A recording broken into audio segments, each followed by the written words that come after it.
Volcanoes do not only destroy, they preserve.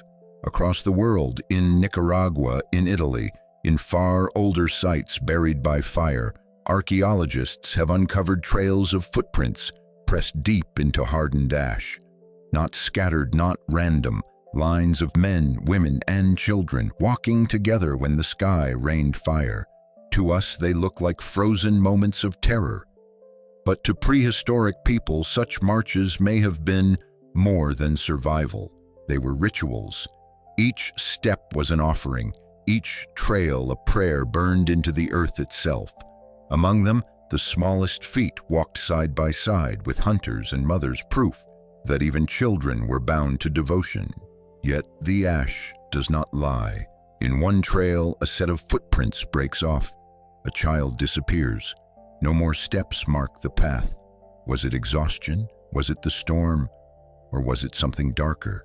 In the silence of hardened stone, betrayal lingers.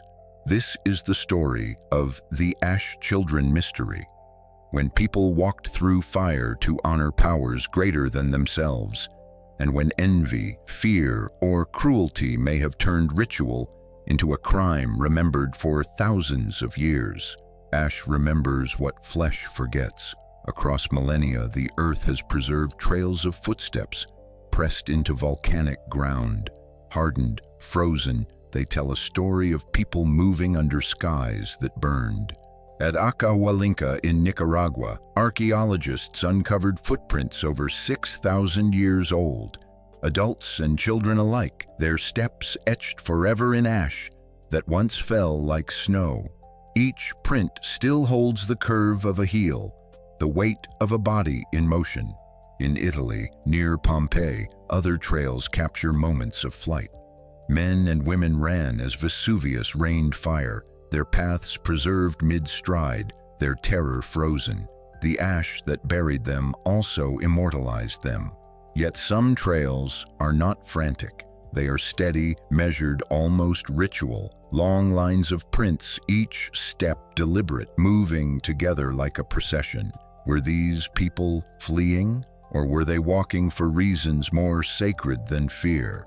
In the prehistoric world, volcanoes were not just disasters, they were gods. Ash was not only destruction, it was offering, cleansing, and fire-born soil. Walking through it may have been an act of devotion, but devotion hides danger. A ritual march could test loyalty, endurance, even sacrifice. And in those lines of footsteps, where hunters, mothers, and children walked side by side, not all stories ended in unity. The footprints reveal not only survival, but also silence, missing steps, broken trails, gaps where someone walked and then did not. Ash does not lie, and in those absences, the first whispers of betrayal take shape. The tribe gathered at the edge of the Black Plain, where smoke curled from fissures and the ground still trembled beneath their feet. To them, this was not terror. This was the path of fire. Children were brought forward, their small hands held tightly by mothers. Hunters carried spears not for prey, but for protection against spirits that lurked in smoke. Elders marked faces with ash, drawing spirals of devotion. Each step was meant to be remembered. The earth itself would hold their footprints, a covenant between living flesh and fiery gods. They believed that to walk in the ash was to walk into eternity. At the front, the river reader raised his staff, carved from wood blackened by flame. He spoke of cleansing, of endurance, of how the gods demanded courage from every foot, large or small. No one was excused. Even the smallest child was led onto the plain. Each footprint mattered. Each was proof of loyalty. To stay behind was to betray both tribe and spirit. The line stretched long, like a shadow across the glowing ground.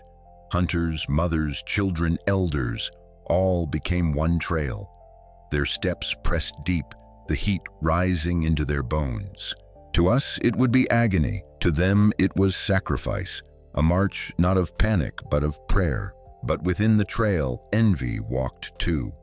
For where rituals crown one leader, another watches in silence. waiting for the right moment to break the path.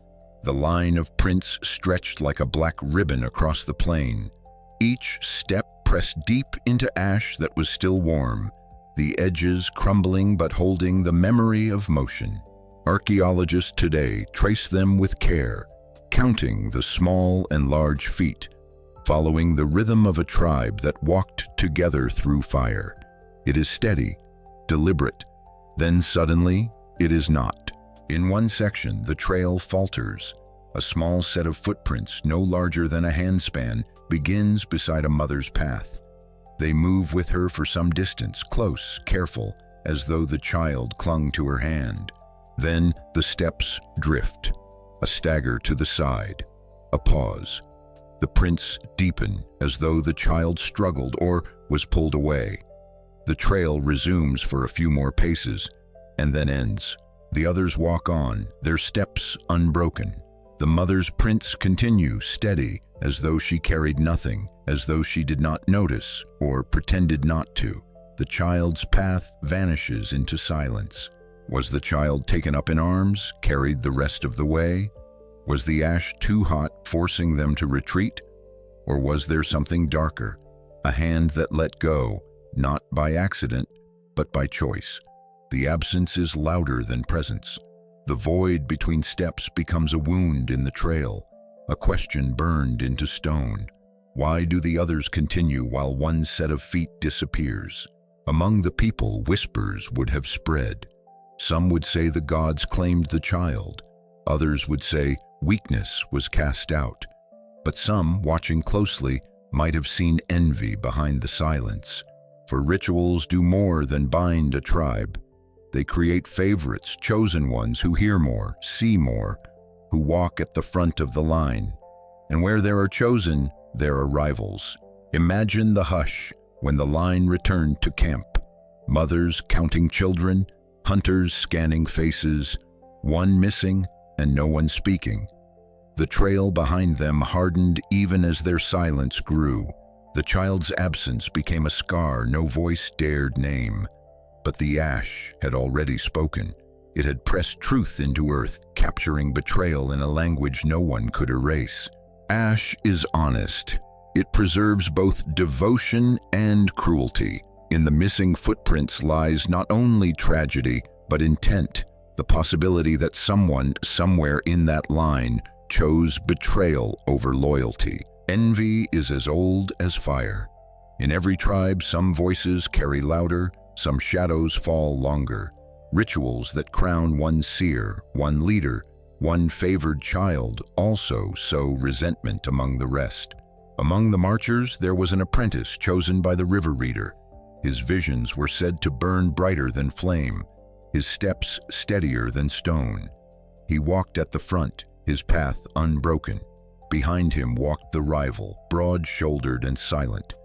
His spear tapped against his palm, each strike a drumbeat of frustration.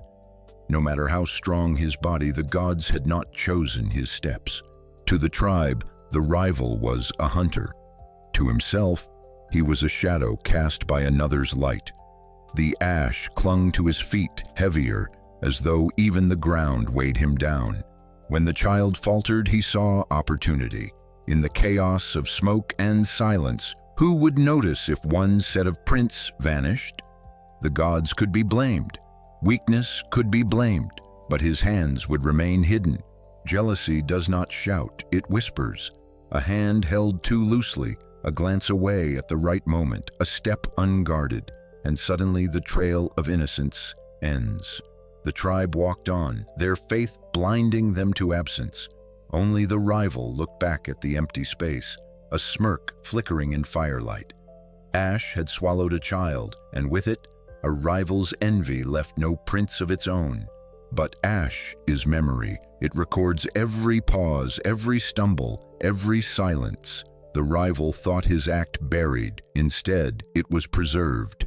The footprints became his confession, though he never spoke a word. When the march ended, the tribe gathered at the edge of the plain. Ash still clung to their feet, black smears across fur and skin. Faces were weary, but something heavier than exhaustion pressed upon them. A mother wept quietly. The child who had walked beside her was gone.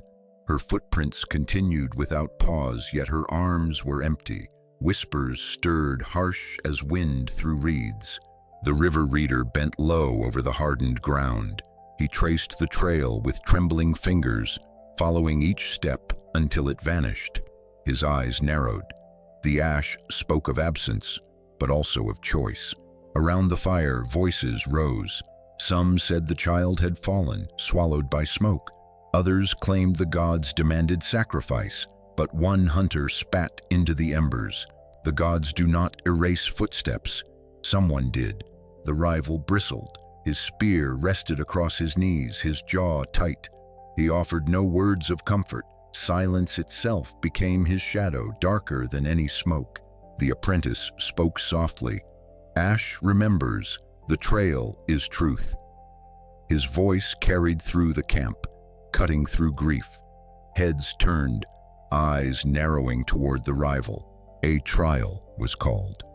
The tribe gathered in a circle, the skulls and bones placed at its center as if to summon judgment. The accused would walk once more across the ash, under the eyes of spirits. The rival stood tall, but sweat glistened on his brow. He claimed innocence, claimed the gods took the child. But the prince behind him told another story, broken, uneven, ending in silence. The river reader lifted his staff. "The ash will speak," he said, "and we will listen." The tribe gathered at dawn, their breaths white in the cold air. Before them stretched the blackened plain, its surface hard as stone, yet still carrying the weight of every step pressed into it. The river reader led them to the trail. He gestured with his staff, its tip tracing the small footprints that ended too soon. Silence fell as the people stared at the broken path. "The ash does not lie," he said. His voice cracked but carried. "It holds memory longer than flesh. Look well, see what it remembers." Eyes followed the trail. First the mother's steady stride, each step firm.